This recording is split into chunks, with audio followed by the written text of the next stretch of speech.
अस्सलाम वालेकुम व्यूवर्स, मैं हूँ आबिदा और आप देख रहे हैं Abida kitchen secrets on YouTube channel. कैसे हैं व्यूवर्स?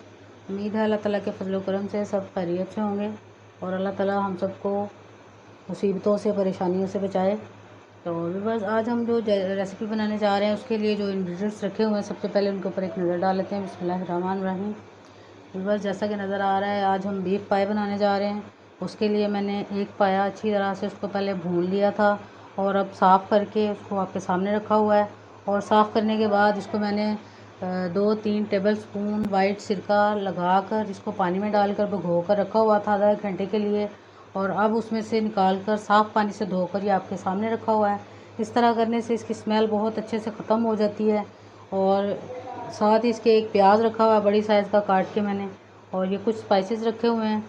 ये इसमें थोड़े स्पाइसेस ज़्यादा डलेंगे, लेकिन मैं स्टेप बाय स्टेप आपको बताऊंगी। जो सबसे पहले हमने जो इसको बॉईल करना है उसके लिए ये जो मसाले मैंने इस्तेमाल करने हैं वो आपके सामने हैं। और ये मसाले इसमें मैंने 1 टेबलस्पून सौंफ ले लिया है, 1 टेबलस्पून साबुत साबुत धनिया ले लिया मैंने। और 2 बड़ी इलायची ले ली है, 3 छोटी इलायची ले ली हैं और 2-3 लौंगे ले लिए, 1 बादियान का फूल ले लिया। और इस मसाले को हम एक पोटली बनाकर इसके अंदर डालेंगे, वो जो बॉईल करने के लिए इसको ऊपर रखेंगे। और साथ ही 1 चम्मच हल्दी का रखा है। इसमें नमक मिर्च कुछ भी हमने इस वक्त बॉईल करते वक्त शामिल नहीं करना। और चलिए व्यूअर्स, शुरू करते हैं अपनी रेसिपी को। सबसे पहले व्यूअर्स, प्रेशर कुकर में मैं गोश्त ने पाए को शामिल कर लिया मैंने। उसके साथ ही अपने कटे हुए प्याज शामिल कर लेते हैं और उसके साथ ही अपना ये गरम मसाले की पोटली शामिल कर लेते हैं। हल्दी शामिल कर लेते हैं पहले।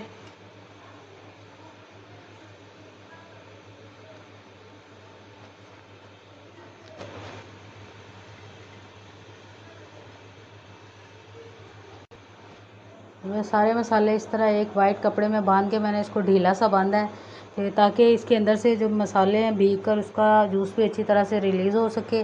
तो चलिए अब इसको इसमें शामिल कर देती हूँ। और अब इसमें इतना पानी डालना है हमने कि अच्छी तरह से हमारा जो गोश्त है, पाए का गोश्त है, वो डूब जाए। अब इसमें मैं पानी शामिल कर लेती हूँ। इसको हमने बस इतना डालना है कि पाए अच्छी तरह से डूब जाए। अभी थोड़ा कम है, थोड़ा सा और डाल लेते हैं। बस इतना पानी डालना है कि अच्छे से डूब जाएं। अच्छे से डूब गए हैं, पानी ऊपर ऊपर नज़र आ रहा है। तो अब मैं इसको बंद करके चूल्हे के ऊपर रख देती हूँ। और इसको हमने चूल्हे के ऊपर पूरे 1 घंटे के लिए रखना है। मीडियम आंच रखनी है। अगर आप चूल्हे पर नहीं बनाना सकते तो फिर आपको इसको ओवरनाइट पकाना पड़ेगा, क्योंकि बड़े पाए को पकाने के लिए काफ़ी देर लगती है। और सुबह के टाइम वो बार बार जब खोलेंगे तो वो टेस्ट नहीं आएगा जो हम रात को इसको पकाएंगे तो इसमें आएगा। तो इसलिए मैं इसको कुकर में बना रही हूँ ताकि ये जल्दी से बन जाए और आपको मैं इसका दिखा सकूँ। लेकिन अगर टेस्ट के हिसाब से ज़्यादा टेस्ट आप लेना चाहते हैं तो फिर आपको इसको ओवरनाइट कुक करना पड़ेगा। तो चलिए व्यूअर्स, अभी मैं इसको बंद करके 1 घंटे के लिए चूल्हे पर रख देती हूँ मीडियम आंच के ऊपर। मीडियम आंच के ऊपर मैंने कुकर को चूल्हे के ऊपर रख दिया है और अब इसको 1 घंटे के लिए हम छोड़ दें। बस 1 घंटे के लिए मैंने इसको चूल्हे पर रखा हुआ था और अब इसकी मैंने ऊपर से गैस निकाल लिया। आराम से, ध्यान से आपने भी निकाल ली। और अब इसको खोल के चेक कर लेते हैं। बहुत अच्छे से ऑयल ऊपर आ गया है। इसका गोश्त का अपना ऑयल होता है और अच्छे से ये गल गए हैं। अब इसके अंदर जो हमने पोटली रखी थी ये आप देख सकते हैं कि हड्डियों से बिल्कुल अलहदा हो गया, कितने अच्छे तरीके से ये गल गया है। तो अब इसको मैं इसका तड़का शड़का जो दूसरा मसाला वो तैयार कर लेते हैं। और इसमें से पोटली निकाल लेनी जो हमने मसाले की रखी थी। और ये जो थोड़े थोड़े खड़े खड़े प्याज नज़र आ रहे हैं, अभी जब हम इसमें मसाला वगैरह डाल के फिर पकाएंगे तो वो अच्छी तरह से घुल जाएंगे। पोटली को इस तरह दबा कर मैंने बाहर निकाल लिया। ये देखें, मसाला जात शामिल हो गए हैं और पोटली को मैंने बाहर निकाल लेना है।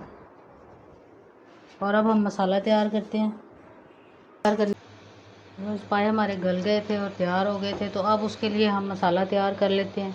तो मसाले के लिए हमें जिन मसालों की ज़रूरत है वो आपके सामने रखे हुए हैं। चलिए इनके ऊपर नज़र डालते हैं, चेक कर लेते हैं। मसाला तैयार करने के लिए सबसे पहले मैंने 1 टेबलस्पून नमक ले लिया है भर के, क्योंकि पहले नमक शामिल नहीं किया था तो इसलिए अब मैंने भर के लिया है। और 1 टेबलस्पून लाल मिर्च पाउडर ले लिया, कश्मीरी लाल मिर्च ली है, इससे उसका कलर बहुत अच्छा आता है। उसके बाद 1 चम्मच मैंने ज़ीरा कुटा हुआ भी मैंने सिल पे पीसा है, तो आपके सामने बड़ा अच्छा टेस्ट आता है जो जब इसको फ्रेश हम पीसते हैं। तो इसके साथ ही 1 चम्मच अदरक लहसुन का पेस्ट, एक चम्मच। आपके सामने रखा हुआ पीस के, इसको भी फ्रेश लेना है हमने।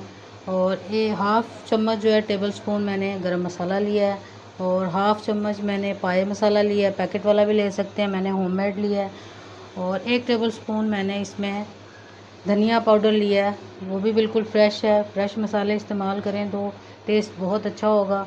और हल्दी पाउडर मैंने इसमें इसलिए इस्तेमाल नहीं किया कि क्योंकि वो हमने पहले से डाला हुआ है अपनी हंडिया में। तो और इसके साथ मज़ीद हमें 1 प्याले दही मैंने लिया है, उसकी ज़रूरत है। तो ये सारे मसाले हमने दही में शामिल कर लेने हैं। दही में मैंने शामिल करने हैं, उसके लिए मैंने ये दही आपके सामने रखा है और आप बारी बारी ये सारे मसाले इसके अंदर डाल लेंगे।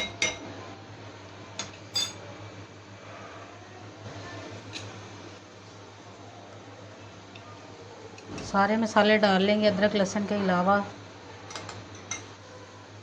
अदरक लहसुन को भूनने के बाद ये मसाले हमने शामिल करने हैं।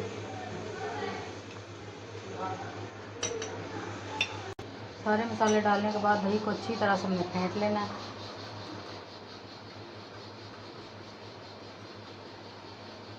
और अब हम अपना मसाला तैयार करते हैं चूल्हे के ऊपर।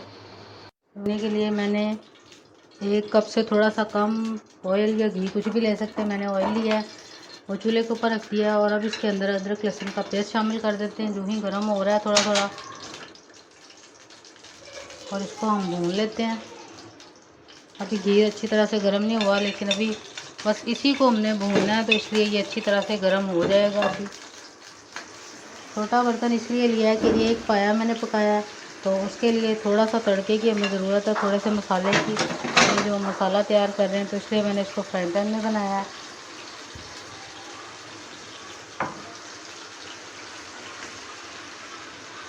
अच्छी तरह से इसको भून लेना है।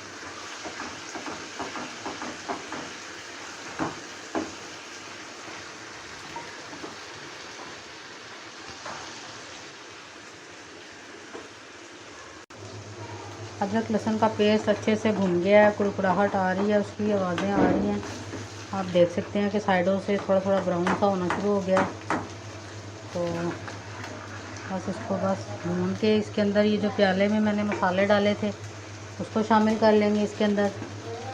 मज़ीद 2 मिनट के लिए थोड़ा सा भून लेते हैं। इसका कलर चेंज नहीं करना, बस इसको भूनना है हमने, इसका कच्चापन बिल्कुल ख़त्म हो जाए। और ये मसाले सारे मैंने पहले इसलिए शामिल नहीं किए कि जब मसाले बहुत ज़्यादा पक जाएं, 1 घंटे के लिए हमने पूरा अपने पाए को पकाया है, तो अगर 1 घंटे के लिए इन सारे मसालों को पका लेते तो इनका वो अच्छा सा फ्रेश टेस्ट नहीं आना था जो अब आएगा। तो इसलिए मैंने इसको बाद में तैयार किया और ये अच्छी तरह से हो गया अदरक लहसुन का पेस्ट। अब इसके अंदर वो मसाले जो मैंने आपके सामने अभी दही में डाले थे वो डाल देती हूँ। आग दरमियानी सी रख लेनी है और इसको अच्छी तरह से हमने तैयार करना है मसाले को। जब अच्छा सा कलर आ जाएगा, अच्छी तरह से पक जाएंगे। अब इसको 10 मिनट के लिए हमने दरमियानी आंच पे पकाना है। 10 मिनट के लिए छोड़ देते हैं, हल्का हल्का हिलाते रहेंगे, बिल्कुल चूल्हे के पास खड़े होना है, इधर उधर नहीं जाना हमने। और चलिए इसको 10 मिनट के लिए पका लेते हैं। बस मसाला अच्छे से मेरा पक गया है। दही को हमने खुश्क करना था, वो खुश्क हो गया है, घी ऊपर आ गया है। और बस आपको बताती चलूँ कि जो इसमें मैंने पाए मसाला इस्तेमाल किया है उसके अंदर जायफल, जावित्री, पेपरिका, पिपली सब कुछ शामिल है। तो अगर आप वो इस्तेमाल करेंगे तो उससे इसका टेस्ट डबल हो जाता है। तो उसके बगैर इसको तैयार मत करें। अगर आप घर के मसालों से तैयार करेंगे तो बिल्कुल नॉर्मल सा बनेगा आपका सालन। तो अगर आप इस तरह से बनाएंगे तो आप बिल्कुल बाज़ार वाला टेस्ट एंजॉय करेंगे। तो चलिए अब हम अपने तड़के वाले ये मसाले को अपने पायों के अंदर शामिल कर लेते हैं। कितना अच्छा सा घी देखें इसके ऊपर आया, और यही बिल्कुल सारा इसी तरह इसके अंदर शामिल कर देना हमने। और अब इसको मज़ीद 5-10 मिनट के लिए चूल्हे के ऊपर रख कर पका लेते हैं और फिर आपको मैं इसकी फ़ाइनल लुक दिखाती हूँ।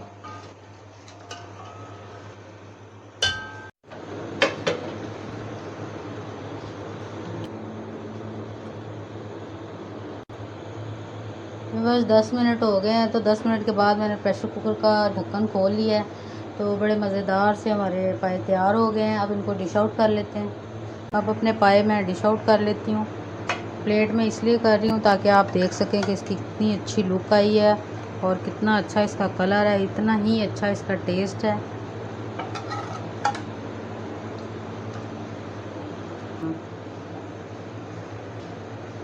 बस थोड़ा सा इसमें मैंने गरम मसाला भी शामिल कर दिया था। अब थोड़ा सा इसमें धनिया शामिल कर लेते हैं। धनिया को मैंने धो के रखा हुआ है, इसलिए थोड़ा जुड़ा जुड़ा सा है। अभी इसमें थोड़ा चम्मच चलाते हैं तो अच्छी तरह से धनिया इसमें मिक्स हो जाएगा।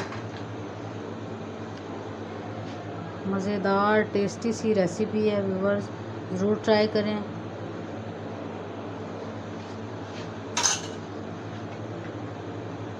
बिल्कुल नीचे चला गया।